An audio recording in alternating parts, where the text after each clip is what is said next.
Ça fait maintenant 5 ans que je m'entraîne et je peux t'affirmer que j'ai facilement perdu 2 à 3 ans avec des erreurs débiles, avec un manque de connaissances qui m'a fait perdre du coup du temps, beaucoup d'énergie que je mettais dans des choses qui n'avaient pas vraiment de sens, qui me faisaient perdre énormément d'énergie pour pas beaucoup de résultats. Aujourd'hui, je vais te partager 5 leçons qui m'ont permis de littéralement transformer mon physique en 2 ans, que si j'aurais mis en place dès le début, j'aurais peut-être x2 mon physique actuel.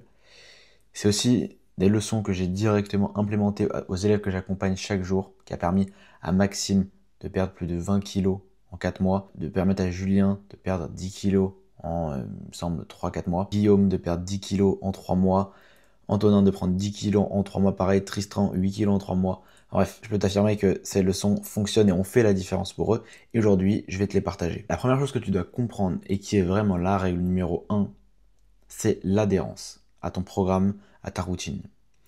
Si tu trouves la meilleure diète, le meilleur programme, celui qui te permet d'avoir tous les résultats que tu veux, tu es assuré qu'il pourra te donner les résultats que tu veux, mais que tu n'arrives pas à le mettre en place parce que tu n'as pas le temps, parce que tu n'aimes pas, tu ne prends pas de plaisir à faire ça, tu n'arriveras pas à atteindre tes résultats. Tu pourras te forcer pendant une semaine, 2 semaines, peut-être un mois, 2 mois, mais au bout d'un moment, tu vas craquer et forcément, tu vas reprendre les kilos que tu as perdus et donc ne pas avoir de résultats. Et même si par miracle, tu arrives à te forcer pendant plusieurs mois, plusieurs années à mettre en place cette routine que tu n'aimes pas, tu atteindras peut-être des résultats, mais tu ne pourras pas les maintenir. Parce qu'au bout d'un moment, tenir ça sur des années, c'est impossible. Et tu le sais, si tu veux des résultats, il ne faut pas juste attendre 3 mois, se dire ok pendant 3 mois je me mets et j'aurai ce physique là. Non, il faut changer de façon de voir les choses, il faut vraiment changer ta vie, changer ta routine pour que tu puisses la maintenir pratiquement tous les jours pour, une fois que tu atteins ce physique là, le physique qui te plaît, que tu le maintiennes. Si tu as réussi à perdre 20 kilos, le but c'est de ne pas reprendre ces 20 kilos. Donc tu ne pourras pas reprendre cette ancienne vie où tu mangeais ou tu ne faisais pas de sport. Sinon tu peux quitter cette vidéo. Tu ne peux pas avoir un physique musclé, un physique athlétique si tu n'es pas quelqu'un de musclé et athlétique. Okay, si tu ne te comportes pas comme quelqu'un qui fait ça, tu ne pourras pas avoir ce physique là. Ou alors tu le perdras. Et surtout que ça ne sert à rien de vouloir paraître musclé, paraître fin, paraître tout ce que tu veux si tu ne l'es pas vraiment. Si tu ne mets pas vraiment les actions en place pour le devenir. Et donc l'adhérence à ton programme, c'est hyper important. Alors oui, je dis pas que tu dois trouver le programme le plus facile. Je dis pas que tous les jours tu dois apprécier. Forcément des jours ça va être plus compliqué, des jours tu vas avoir la flemme, des jours ça va être vraiment dur. Ça m'arrive encore à l'heure d'aujourd'hui. Ça fait partie du processus, mais en règle générale, il faut quand même que tu kiffes aller à la salle, que tu kiffes t'alimenter, que tu kiffes cette nouvelle routine. Même si des fois c'est dur, il faut que tu te dises ok, là je kiffe ce que je suis en train de devenir et ce que je mets en place. La deuxième chose, un peu moins théorique, vraiment plus concrète, c'est les calories. Bon, t'en as déjà peut-être entendu parler, mais je le redis parce que encore 2 gars que j'avais aujourd'hui en appel, ont fait l'erreur et c'est ce qui les ralentit. Ils ne comptent pas leurs calories, ils ne font pas attention à leurs calories. Ce qu'ils essayent, c'est juste de manger moins. Manger moins, ça n'a pas de sens. Ouais, tu manges moins, mais dans quel but? Ouais, tu manges moins parce que tu crois que c'est manger moins qui te fait perdre du poids. Alors en vrai, oui, c'est ça. Mais pourquoi? C'est parce que en mangeant moins, tu manges moins de calories. Tout est une question de calories. Ce n'est pas une question de complément alimentaire. Ce n'est pas une question de je ne sais pas quoi, c'est une question de calories. Si tu veux perdre du poids, aujourd'hui, il n'y a que les calories qui peuvent te permettre de faire perdre du poids. Rien d'autre. Les calories, ça ne veut pas forcément dire ce que tu manges. Ça veut aussi dire ce que tu dépenses. Donc, c'est vraiment entre ce que tu manges, entre ce que tu dépenses. Et je te l'apprends peut-être ou peut-être pas. Et pour perdre du poids, tu dois donc manger moins de calories que tu n'en dépenses. Si tu ne comprends pas ça, si tu n'as pas encore cette notion de calories, c'est sûrement ça qui te freine dans ta perte de poids.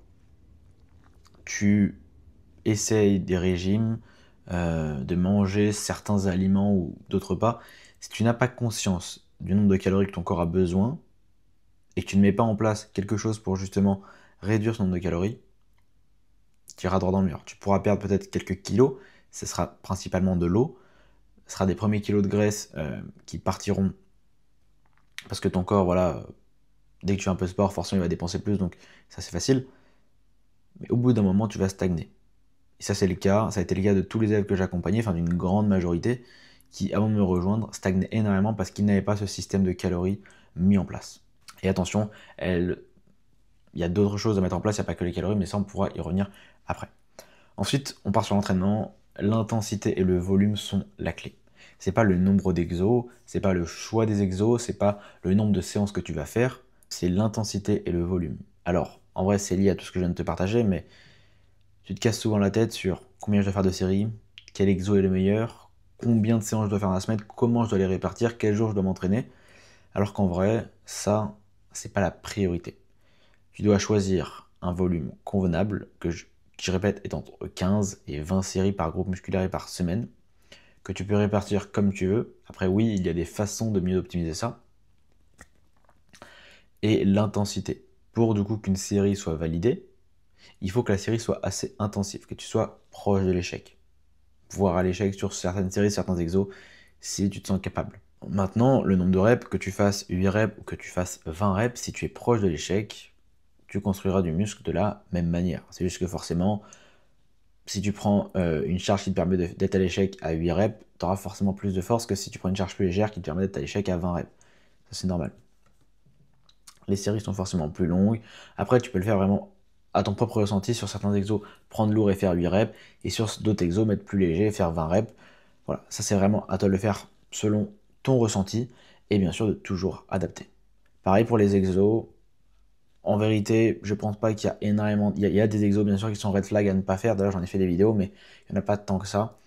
Il y a peut-être des exos plus optimisés que d'autres, mais c'est pas la chose qui va non plus changer ta vie. Ok, si tu sélectionnes, on va dire, des exos de base, que tu les fais correctement et que tu as assez de volume, assez d'intensité, tu vas réussir à créer du muscle.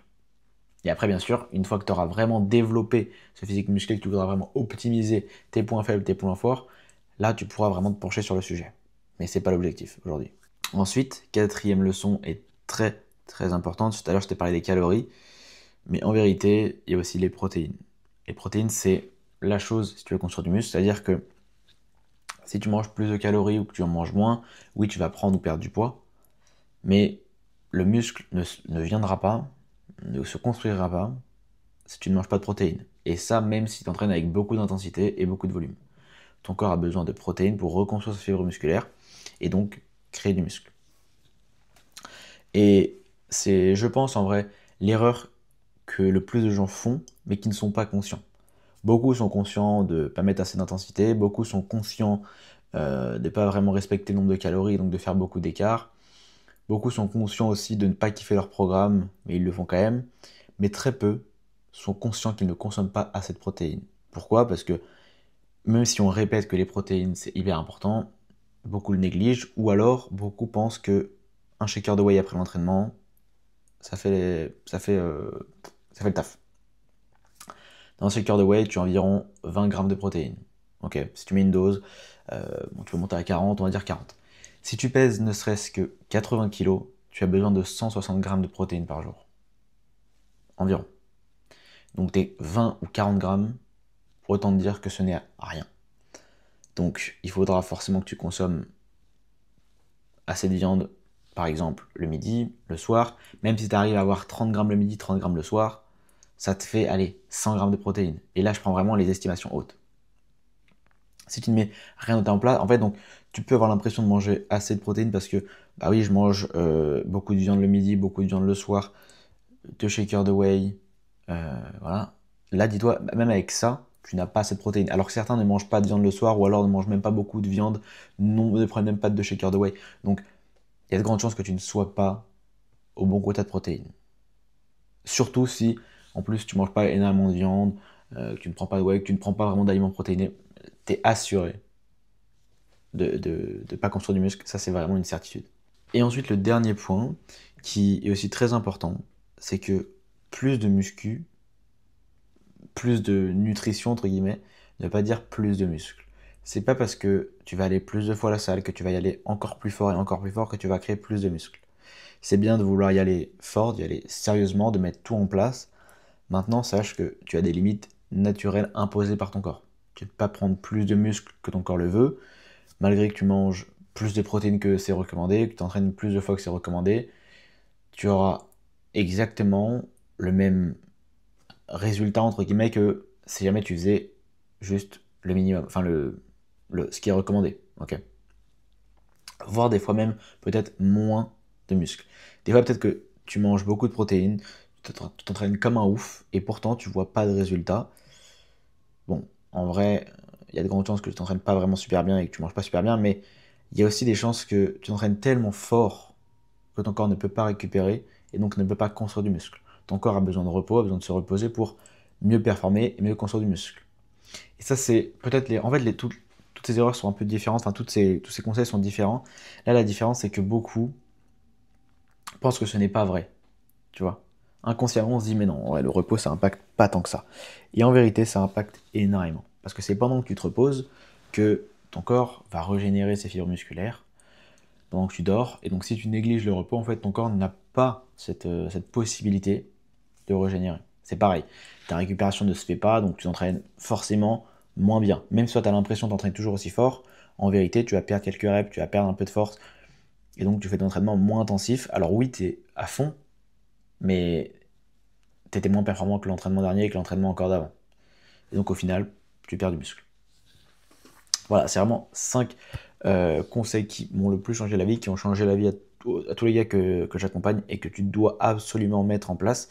Si jamais tu as besoin de quelque chose de plus précis, je t'invite à réserver un appel qui est dans la description. Alors, à l'heure où je poste cette vidéo, je sais pas pourquoi les liens de mes vidéos YouTube sont désactivés. Donc, tu as juste à le copier-coller. Mais ça devrait revenir sous peu. Donc, si c'est en bleu, tu peux cliquer. Et puis, je te souhaite une très bonne journée. Si jamais tu as des questions ou des sujets de vidéo que tu veux que je traite, n'hésite pas à me les poser dans les commentaires.